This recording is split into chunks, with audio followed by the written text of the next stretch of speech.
영적 재건이라는 제목으로 하나님 말씀 함께 나누도록 하겠습니다. 2017년 새해에도 우리 주님이 주시는 복이 풍성하게 넘치시기를 소망합니다. 한 해를 다시 시작할 수 있다는 것은 우리에게 큰 위로와 또 한편 도전이 됩니다. 우리는 더 이상 지난해 우리의 부족함과 연약함 때문에 겪어야 했던 실패와 절망을 끌어안고 있지 않아도 됩니다. 우리에게는 새롭게 펼쳐질 새해가 놓여있기 때문입니다. 새해 어떤 소망과 어떤 계획을 가지고 계십니까? 아마 개인적으로 또는 가정적으로 또는 사업적으로 새해에 대한 새로운 소망과 계획을 가지고 계실 것입니다. 교회 공동체로서 우리는 새해에 무엇을 소망하고 또 무엇을 계획해야 할까요? 저는 올 한 해가 우리 재건 나성교회가 영적으로 새롭게 재건되는 한 해가 되기를 소망합니다. 한국에서 재건 나성교회를 위해서 기도하면서 시편 133편을 통해서 하나님께서 주신 말씀이 있었습니다. 제가 오자마자 수요예배 때 말씀을 나눴는데요. 그것은 우리 교회가 가족 공동체, 은혜 공동체, 생명 공동체가 되어야 한다는 것이었습니다. 무엇보다 우리는 서로를 가족처럼 정말로 진실되게 사랑하는 것을 연습해야 됩니다. 부모와 형제는 마음에 들든 안 들든 잘났든 못났든 평생 끌어안고 가야 하는 존재들입니다. 아무리 속을 썩여도 포기할 수 없는 것이 가족이라는 존재입니다. 저는 우리 교회 성도님들을 한 분 한 분을 제 영적인 부모님 또 형제들 또는 자녀들로 섬기기로 하나님 앞에서 결심했습니다. 우리 모두가 같은 마음으로 다른 성도님들의 부족을 내가 사랑으로 채우고 덮어주고 내가 안아주겠다라는 그런 새해 결심을 좀 다 같이 할 수 있으면 좋을 것 같습니다. 또 우리는 하나님의 은혜를 충분히 받아서 그 받은 은혜를 주위로 자꾸 흘려보내는 은혜 공동체가 되어야 합니다. 우리가 하나님의 은혜를 받으려면 하나님 제게 은혜를 주십시오. 저는 하나님 은혜가 없으면 살 수 없습니다 라는 영적으로 가난하고 겸손한 마음을 가져야 합니다. 우리는 또한 하나님께 받은 이 은혜를 우리 가족들과 교인들, 이웃들에게 자꾸 흘려보내는 이 복의 통로가 되어야 합니다. 그러기 위해서는 우리는 먼저 예수님처럼 자신을 희생할 수 있는 영적으로 성숙한 자들이 되어야 합니다. 내 생각이 옳다라고 주장하면서 내 생각대로 되지 않으면 속이 상해서 화가 날 때 우리는 결코 교회와 이웃을 복되게 하는 복의 통로가 될 수 없습니다. 내 생각대로 내 뜻대로 잘 되지 않을 때에도 그 상황 속에서 일하시는 하나님을 신뢰하며 감사할 수 있어야 합니다. 우리가 이렇게 은혜의 공동체가 될 때 우리는 영원한 생명이 흘러넘치는 생명의 공동체가 될 것입니다. 우리가 생명의 공동체가 되면 사람들이 우리 교회에 들어오기만 해도 그 사람들이 우리 교인들 한 명 한 명의 모습을 보면서 하나님 나라의 그 생명을 경험할 수 있게 될 것입니다. 우리가 이렇게 가족 공동체, 은혜 공동체, 생명 공동체가 되기 위해서 우리는 이제 무엇을 해야 할까요? 우리는 영적으로 재건되어야 합니다. 다시 세워져야 합니다. 오늘 본문에 나오는 에스라가 했던 결심이 포로에서 귀환한 이스라엘 공동체를 영적으로 재건하는 것이었습니다. 오늘 본문을 통해서 하나님께서 우리 교회를 새해에 재건하시기 위해서 어떤 일을 하실 것인지 한번 생각해 보도록 하겠습니다. 세 부분으로 나눠서 오늘 본문을 살펴볼 것입니다. 첫 번째, 당시의 상황입니다. 당시 상황이 오늘날의 상황과 어떻게 비슷한지. 두 번째, 에스라를 부르신 목적입니다. 세 번째, 에스라의 결심입니다. 먼저 당시의 상황입니다. 놀랍게도 에스라 시대의 그 상황이 오늘 우리 교회 상황과 매우 흡사해 보입니다. 기원전 586년 남유다가 바벨론에게 멸망하면서 솔로몬이 지었던 그 성전이 다 완전히 파괴가 됩니다. 그 후에 이제 남유다를 무너뜨렸던 바벨론을 무너뜨리고 고대 근동의 패권을 차지한 페르시아의 왕 고레스가 그 포로로 끌려왔던 유다 백성들을 다시 본국으로 돌려보내줍니다. 이 고레스의 칙령으로 포로 생활에서 돌아온 유다 백성들이 제일 먼저 하려고 했던 일이 바로 하나님께 제사를 드릴 수 있는 성전을 재건하는 것이었습니다. 그런데 이 성전 재건하는 일이 쉽지가 않았습니다. 제가 지난해에 밖에서 스가랴서를 강의를 했는데요. 내적으로는 물질이 부족했고 또 외적으로는 외적들의 방해가 있었습니다. 결국 이런저런 어려움을 핑계로 유다 백성들이 성전 재건하는 것을 중단합니다. 그러자 하나님께서는 학개와 스가랴 같은 선지자들을 통해서 성전을 재건할 것을 명령하십니다.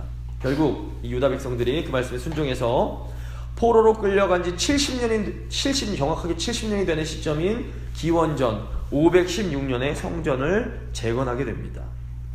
이 역사가들은 이렇게 성전이 다시 지어진 이 시기를 두 번째 성전이 지어진 시기라는 의미로 제2성전기라고 부릅니다.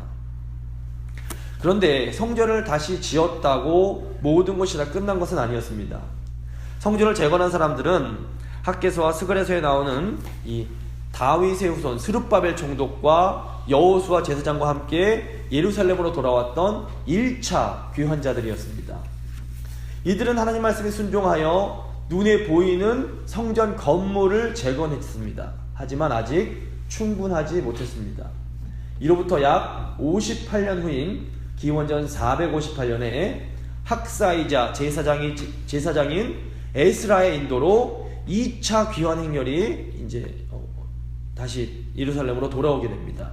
이 학사 에스라는 성전을 재건한 유다 공동체 안에 하나님의 율법을 바로 세우는 일에 집중하게 됩니다. 그리고 이때부터 약 14년이 지난 기원전 444년에 총독 느헤미야의 주도하에 3차 귀환이 이루어집니다. 느헤미야는 돌아와서 무너진 예루살렘 성벽을 재건하고 유다 공동체를 개혁하게 됩니다. 오늘 본문은 2차로 귀환해서 유다 공동체를 말씀으로 다시 세운 에스라의 결심에 관한 내용입니다.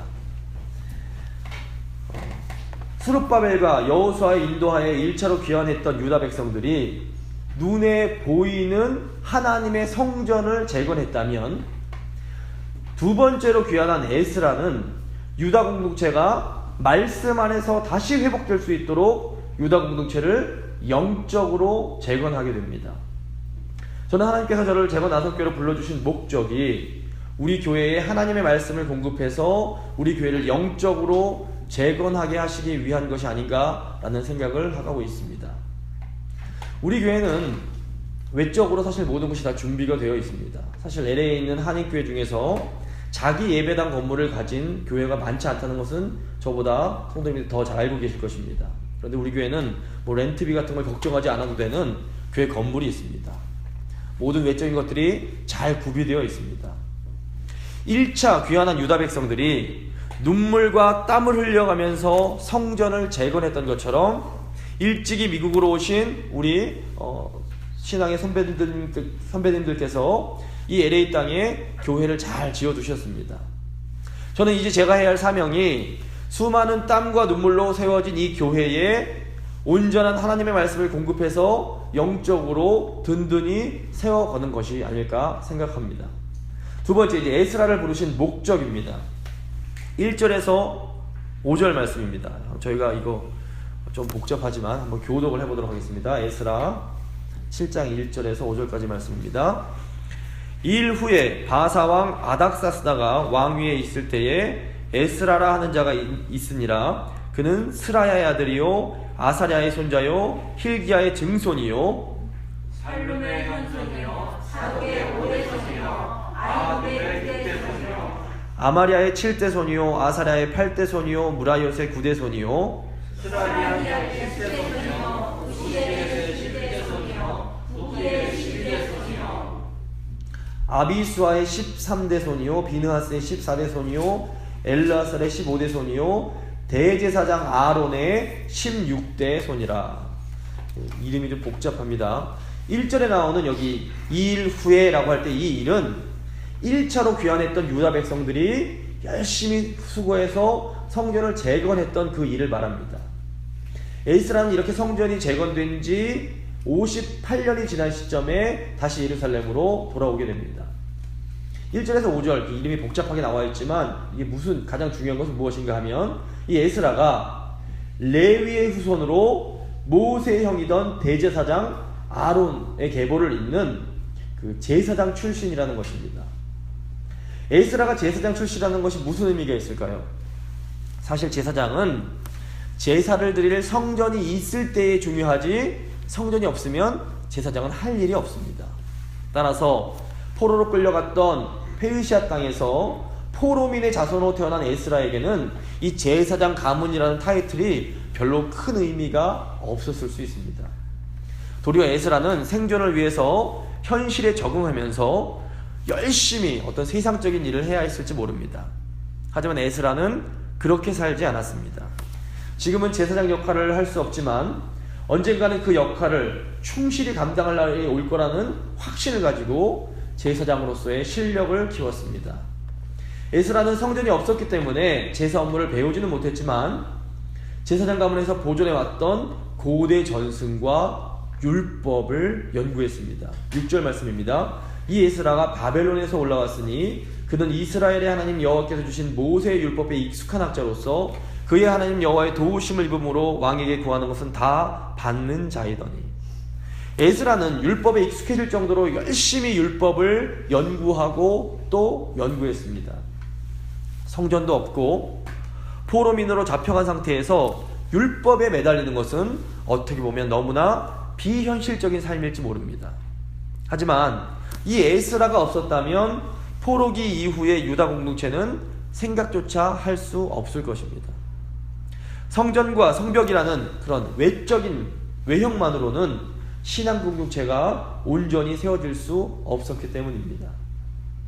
만약에 에스라의 버금가는 영성과 실력을 갖춘 사람이 1차로 귀환한 유다 공동체 안에 있었다면 하나님은 굳이 페르시아에서 에스라를 부르지 않으셨을지도 모릅니다. 에스라는 누군가는 해야만 하는 일이지만 미루고 싶었던 그 일을 기꺼이 자신의 일로 생각하고 열심히 남들이 알아주던 못 알아주던 준비를 했습니다. 하나님은 이런 마음으로 하루하루를 살아간 에스라를 유다 공동체를 재건하는 일꾼으로 부르십니다. 아시다시피 저는 재건교회 출신이 아닙니다. 저는 30년 가까이 소위 일반 교회에서 신앙생활을 했습니다. 제가 자라난 교회가 재건중앙교회와 굉장히 가까이 있었지만 어린 시절 저는 재건교회가 있는지도 모르고 살았습니다.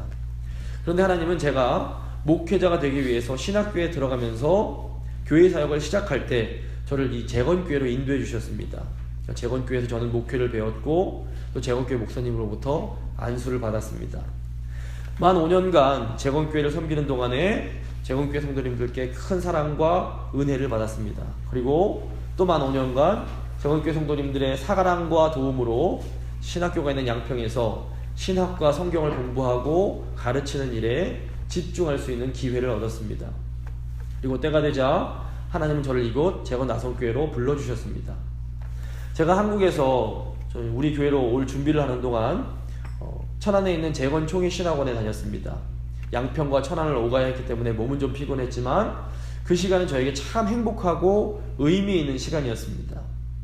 길지 않은 시간이었지만 전국 각지에서 모여든 재건교회 사역자들과 그곳에서 소중한 우정을 나눌 수 있었습니다. 그리고 무엇보다 재건교회사와 재건교단 헌법을 비롯한 몇 가지 신학 과목들을 배우면서 우리 재건교회의 정체성이 무엇인지 고민할 수 있는 소중한 기회를 얻었습니다. 제가 재건총회 신학원을 다니면서 저는 하나님이 왜 나를 이 재건교회로 부르셨을까? 이걸 끊임없이 물었습니다. 그리고 왜 하필 이 미국에 있는 재건 나성교회로 나를 부르셨을까를 아주 고민했습니다. 솔직히 말씀드리자면 저는 미국을 그다지 좋아하지 않습니다. 제가 미국에 가서 목회를 하게 되었다고 말씀을 드리면 축하한다고 하시고 부러워하는 분들이 많이 계셨습니다. 저는 그냥 웃으면서 감사합니다 라고 말씀을 드렸지만 솔직히 마음이 그다지 편하지만은 않았습니다. 과거에는 미국이 어땠을지 모르지만 저는 현재 미국이라는 나라가 우리 아이들을 온전한 믿음의 사람들로 키우기에는 그다지 좋은 환경만은 아니라고 생각합니다. 미국은 기독교적 가치관을 고수하면서 살아가려는 사람들을 핍박하는 나라가 되어버렸습니다. 학교에서 콘돔을 나눠주고 동성애와 대마초가 합법이라고 가르치는 그런 나라가 되었습니다. 사실 저희 부부는 한국에서도 바른 기독교적 세계관으로 아이들을 교육하고 싶어서 집에서 아이들을 가르치는 홈스쿨을 고민해 왔습니다. 저는 학군 이런 것이 문제가 아니라 이렇게 세속화된 땅에서 우리 아이들을 어떻게 믿음으로 양육해야 할지 사실 굉장히 고민하고 있습니다. 물론 그렇다고 제가 이 나석교회 온 것이 싫다는 것은 결코 아닙니다. 저는 제가 나석교회 성도님들을 직접 뵙고 또 이렇게 섬길 수 있어서 정말로 감사하고 기쁘게 생각합니다.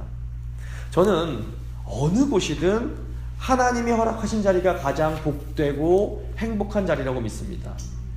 가나안 땅에 있던 아브라함이 복을 받은 것은 가나안 땅 자체가 좋은 땅이었기 때문이 결코 아닙니다. 도리어 아브라함이 살던 우르가 가나안 땅보다 땅으로 치면 훨씬 더 편하고 좋은 땅이었습니다. 하지만 아브라함이 하나님의 말씀에 순종하여 약속의 땅으로 나아갔기에 아브라함은 하나님께서 주시는 그 복을 받을 수 있었습니다. 성경을 보시면 하나님께서 하나님의 사람들을 어떤 곳으로 보내실 때에는 반드시 사명을 주어서 보내십니다. 아브라함도 그랬고 모세도 그랬고 오늘 본문에 나오는 에스라도 마찬가지입니다. 그래서 저도 한국에 있으면서 과연 하나님이 나를 재건교단으로 그리고 미국에 있는 재건 나성교회로 부르시는 그 목적이 무엇일지를 계속해서 고민하며 기도했습니다. 계속 고민하던 중에 제가 미국에 들어오기 직전에 하나님께서 하나님의 사람을 통해서 저에게 주신 말씀이 바로 오늘 10절 말씀이었습니다. 제가 10절 말씀 다시 한번 읽어드리겠습니다. 에스라가 여호와의 율법을 연구하여 준행하며 율례와 규례를 이스라엘에게 가르치기로 결심하였더라. 성전을 재건하는 일은 너무나 중요한 일이었습니다. 하지만 외적인 성전 건물을 짓는 일은 완성이 아니라 시작에 불과했습니다. 이제 하나님께서 온전히 이스라엘을 통치하시도록 다시 유다 공동체에 율법이 선포되어지고 율법이 지켜져야 했습니다. 포로에서 귀환해서 성전을 재건했던 유다 백성들은 사실 참으로 좋은 신앙을 가졌던 분들입니다. 편안한 그런 바벨론에서 정착한 그런 생활을 마다하고 힘들게 예루살렘으로 돌아와서 자신들의 모든 것을 바쳐서 성전을 재건한 분들이니 그 신앙이 얼마나 귀했는지 우리가 알 수 있습니다. 그런데 약 60년이 지난 후에 에스라가 와서 보니까 이 귀한 신앙을 가진 분들의 후손들은 이방 여인과 통혼을 하고 마구 하나님 앞에서 죄를 짓고 살아가고 있었습니다. 결국 에스라가 했던 결심은 열심히 하나님의 말씀을 연구해서 유다 백성들에게 하나님의 말씀을 가르치고 준행하게 해야겠다라는 것이었습니다. 저는 하나님께서 저를 이곳 재건 나석교회로 보내신 목적도 하나님의 말씀을 통해 성도님들의 그 눈물과 땀으로 세워진 이 재건 교회를 다시 한번 영적으로 든든히 회복시키는 것이 아닐까라는 생각을 하고 있습니다. 제가 재건교회사를 배우면서 그 일사각오의 순교의 신앙에 큰 감명을 받고 감동을 받았습니다. 그런데 이제 시간을 지나면서 재건교회가 계속해서 다투고 분열하는 모습을 보면서 굉장히 속이 상했습니다. 도대체 문제가 뭘까? 왜 이렇게 소중한 재건교회가 계속 싸우면서 더 아름답게 성장하지 못한 것일까? 물론 재건교회가 이렇게 아름답게 성장하지 못한 배후에는 분명 마귀의 세력이 있을 것입니다. 재건교회가 온전히 바로 서면 한국교회가 바로 서는데 큰 아주 선한 영향력을 줄 수 있음을 알기에 마귀는 앞으로도 재건교회를 그냥 가만히 두려고 하지 않을 것입니다. 마귀가 교회를 분열시키기 위해서 가장 잘 사용하는 방법이 바로 이간질입니다. 마귀 이간질을 막는 가장 좋은 방법이 바로 사랑으로, 하나님의 은혜로 충만해지는 것입니다. 사실 모든 사람들은 저를 비롯해서 부족한 부분들이 있을 수밖에 없습니다. 그런데 이게 사랑의 눈으로 보면 그 연약한 부분이 이해가 되고 그 부족한 부분을 내가 막 채워주고 싶어집니다. 예를 들어서 목사를 사랑의 눈으로 보면 어떻게 될까요? 목사가 제가 어제 많은 성도님들이 제가 살이 좀 빠졌다고 또 이렇게 걱정들을 해주셨습니다. 살이 빠지면 아유, 우리 목사님이 요즘 힘드신가 보네 생각을 하십니다. 그리고 살이 좀 찌면 아이고, 우리 목사님이 살이 붙으니까 보기 좋네라고 말씀을 해주십니다. 그런데 사랑이 없는 눈으로 보면 어떻게 되는지 아십니까?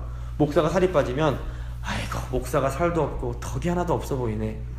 또 살이 좀 찌면 어떤 줄 아십니까? 목사가 돼지같이 밥만 많이 먹는 거 아니야? 뭐 이렇게 또 생각을 하십니다. 결국 우리 가족이나 교인들이 가진 그 약점 자체는 변하지 않을 것입니다. 결국 우리가 마귀의 공격을 이기고 하나가 되려면 우리의 눈이 변하고 우리의 마음이 변해야 합니다. 우리가 어떻게 해야 우리 눈과 우리 마음이 변할 수 있을까요? 세 번째, 에스라의 결심입니다. 7절부터 10절까지 말씀입니다. 이것도 한번 교독해 보도록 하겠습니다. 7절부터 10절 말씀입니다. 아닥사스다 왕 제7년에 이스라엘 자손과 제사장들과 레위 사람들과 노래하는 자들과 문지기들과 느디님 사람들 중에 몇 사람이 예루살렘으로 올라올 때에 이 에스라가 올라왔으니 왕의 제7년 4년째 달 첫째 달 초하루에 바벨론에서 길을 떠났고 하나님의 선한 손에 도우심을 입어 다섯째 달 초하루에 예루살렘에 이르니라. 에스라가 여호와의 율법을 연구하여 준행하며 율례와 규례를 이스라엘에게 가르치기로 결심하였었다. 9절을 보시면 에스라는 하나님의 선한 손에 도우심을 입어서 예루살렘에 도착하게 됩니다. 예루살렘에 도착한 에스라가 했던 결심이 무엇입니까? 에스라는 하나님의 말씀을 연구하여 준행하며 그 말씀을 하나님의 백성들에게 가르치기로 결심을 했습니다. 제가 미국에 오자마자 이것저것 정신없이 준비할 것이 참 많이 있었습니다. 하지만 그런 와중에도 제가 가장 고민했던 것은 사실 어떻게 하면 우리 교회 성도님들께 하나님의 말씀을 효과적으로 잘 가르쳐 드릴 수 있을까 하는 것이었습니다. 에스라는 모세의 율법을 연구해서 그 율법으로부터 포로에서 귀환한 유다 공동체에 어떤 의미가 있는지를 밝혀내고 그 의미를 알려주었습니다. 똑같은 모세의 율법이지만 다윗 왕국 시절의 그 율법의 의미와 그 에스라 당시 포로에서 귀환한 그 공동체가 가져야 한 그 의미는 똑같은 율법이라도 전혀 다를 수밖에 없습니다. 에스라가 했던 작업은 한마디로 성경 해석이었습니다. 이 해석이란 이 본문에서 의미를 끄집어내는 작업입니다. 오늘 우리에게 필요한 것이 바로 바른 성경 해석입니다. 신약교회가 생긴 이후 2000년 교회사를 보면 교회는 성령 안에서 끊임없이 하나님의 말씀인 성경을 해석해 왔습니다. 하나님의 말씀 자체는 1.1획도 변하지 않는 절대불변의 완전한 말씀입니다. 하지만 하나님의 말씀을 받아서 순종해야만 하는 우리의 상황 자체는 계속해서 끊임없이 변해 왔습니다. 그래서 성령께서는 계속해서 교회에게 말씀의 의미를 재조명해 주셨습니다. 성경을 그래서 바르게 해석하려면 반드시 2000년 교회사 동안에 성경이 어떻게 해석되어져 왔는지를 이해해야 합니다. 그래서 당분간 이제 오후 예배 시간에는 이 교회사를 함께 공부하려고 합니다.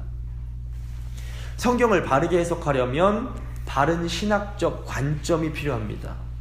사실 교회를 수십 년 다니고 성경을 수십 번 또는 수백 번 읽었다 해도 성경이 이해되지 않는 부분들이 많이 있음을 보게 됩니다. 그러다 보니 어쩔 수 없이 성경을 임의대로 내 마음대로 해석하게 되는 경우가 많습니다. 그래서 수요 예배 시간에는 창세기부터 성경 66권을 차례대로 이제 공부해 가려고 합니다. 수요 예배 시간마다 제가 교재도 만들어 드리고 필요하면 파워포인트로 지도나 표도 보여드리면서 말씀을 나누려고 합니다. 한 주에 한 번씩 성경 전체를 공부하려면 3, 4년 이상이 걸릴 것 같습니다. 하지만 그래도 꾸준히 말씀을 이제 가르쳐 드리려고 합니다. 제가 오늘 주보에 1월달 성경 본문을 적어드렸습니다. 수요예배 밑에 보시면 있습니다. 창세기 1장에서 3장은 신학적으로 너무 중요하기 때문에 집중적으로 한 장, 2장 정도를 다루지만 이제 앞으로는 진도가 나가면서는 한 주에 10장 이상 뭐 이렇게 공부를 할 것이기 때문에 수요 예배에 나오시기 전에 미리 집에서 읽어와 주시면 좋을 것 같습니다. 짧지 않은 여정이겠지만 성경을 체계적으로 공부하고 싶은 분들에게는 매우 즐거운 여행이 될 거라 믿습니다. 새 개인적인 결심들이 여러 가지가 있으실 것입니다. 하지만 신앙적으로, 교회적으로는 내가 새해부터는 하나님의 말씀을 열심히 배우고 공부하겠다라는 결심을 좀 다 같이 할 수 있게 되기를 바랍니다. 우리가 하나님의 말씀을 사모하면서 교회에 모이기를 힘쓰기 시작할 때 하나님은 우리 교회를 영적으로 재건해 주실 것입니다. 우리가 이제 함께 읽지 않았지만 에스라 8장 이하를 보시면 우리가 주목해야 할 에스라의 모습이 몇 가지 더 나옵니다. 유다로 돌아갈 수 있는 페르시아 왕 아닥사스다 왕의 조서가 떨어지자 이제 에스라는 돌아갈 사람들을 모집하게 됩니다. 이때 모인 사람들을 가만히 보니까 레위인들이 한 명도 없었습니다. 에스라 8장 15절입니다. 에스라는 이제 자발적으로 오지 않은 이 레위인들을 그냥 무시하고, 그래 가기 싫어? 그럼 마라. 그러고 모인 사람들만 데리고 예루살렘으로 출발할 수도 있었을 것입니다. 하지만 에스라는 그 출발을 미루고 사람들을 보내서 레위인들을 모셔오게 합니다. 당시 구조를 보면 제사장들과 레위인들 간에 서로 좀 이렇게 알력 다툼이 있었습니다. 에스라가 주도하는 제사장 중심의 귀한 행렬에 레위인들이 오지 않았던 것에는 그럴 만한 이유가 있었던 것입니다. 하지만 에스라는 하나님의 이 귀한 일에, 이 선한 일에 한 부류도, 한 사람도 소외될 수 없다라고 생각했고 결국 레위인들을 다 참여시키게 됩니다. 우리 교회도 이 교회를 영적으로 재건하는 이 귀한 일에 한 사람도 제외시켜서는 안 됩니다. 그동안 이런저런 이유로 교회에 나오지 않았던 분들을 적극적으로 권면해서 다시 교회로 돌아올 수 있도록 해야 할 것입니다. 또 무엇보다 가장 중요한 것은 에스라가 이 모든 일을 기도로 시작했다는 것입니다. 에스라는 영적 재건을 위해서 유다로 출발하기에 앞서 아하와 강가에서 사람들에게 금식을 선포합니다. 에스라 8장 21절과 23절 말씀입니다. 제가 한번 읽어드리겠습니다. 그때에 내가 아하와 강가에서 금식을 선포하고 우리 하나님 앞에서 스스로 겸비하여 우리와 우리 어린아이와 모든 소유를 위하여 평탄한 길을 그에게 간구하였으니 23절입니다. 그러므로 우리가 이를 위하여 금식하며 우리 하나님께 간구하였더니 그의 응낙하심을 입었느니라. 에스라는 하나님께 처음과 끝을 의탁하는 기도를 했습니다. 에스라가 유다 땅에 도착했을 때 처음 마주쳤던 것은 이방 여인들과 통혼한 유다 백성들이라는 아주 참담한 현실이었습니다. 지도자부터 백성들에게 이르기까지 나라가 온통 이방 여인과 결혼을 해서 신앙의 순수성이 훼손되어 있었습니다. 근데 에스라 9장을 보시면 에스라는 이런 비참한 현실 앞에서 율법의 잣대를 들이대면서 호통치고 너네가 어떻게 이럴 수 있어 라면서 개혁의 칼을 들이대지 않았습니다. 에스라는 도리어 이런 안타까운 현실 앞에서 속옷과 겉옷을 찢고 하나님께 간절히 기도합니다. 솔직히 저는 올 한 해에 하나님께서 우리에게 어떤 일을 행하실지 잘 모르겠습니다. 하지만 우리가 먼저 겸손하게 마음을 낮추고 그동안 하나님의 뜻대로 살지 못했던 모습을 진실되게 회개하며 다시 하나님의 말씀을 붙잡을 때 하나님은 반드시 우리 교회를 새롭게 회복시켜 주실 것입니다. 말씀을 마무리 짓도록 하겠습니다. 에스라 당시 성전을 재건했던 이 유다 공동체의 상황과 우리 교회의 상황이 유사한 부분이 많이 있습니다. 에스라는 유다 공동체 내부 인물이 아니라 외부에서 저 먼 페르시아에서 하나님께서 준비시켰던 사람이었습니다. 때가 되자 하나님은 유다 공동체를 영적으로 재건하시기 위해 에스라를 유다 공동체로 불러주십니다. 재건교회를 모르고 자랐던 제가 재건교회 목사가 되어 재건 나성교회로 부름을 받은 곳에도 하나님의 목적이 있을 줄 믿습니다. 에스라는 하나님의 말씀을 연구하여 유다 공동체에 가르칠 것을 결심합니다. 에스라는 이 귀한 사명에 어느 누구 한 명도 배제시키지 않고 모두 동참시킵니다. 그리고 이 모든 일을 금식하며 기도함으로 시작합니다. 우리도 올 한 해 하나님 말씀을 배우는 일에 헌신하겠다고 다 같이 결심할 수 있기를 바랍니다. 그리고 이 귀한 일에 모두가 동참할 수 있도록 격려해 주시기 바랍니다. 그리고 무엇보다 이 모든 일에 앞서 기도로 이 일을 시작할 수 있기 바랍니다. 새해 첫 주일 예배를 맞아 몇 분간만 조용히 저희가 마음으로 기도하면서 새해를 시작하면 좋겠습니다. 먼저 우리가 그동안 이제 지난 해를 돌아보시면서 하나님 뜻대로 살지 못했던 부분들을 좀 회개하는 기도를 드리실 수 있으면 좋겠습니다.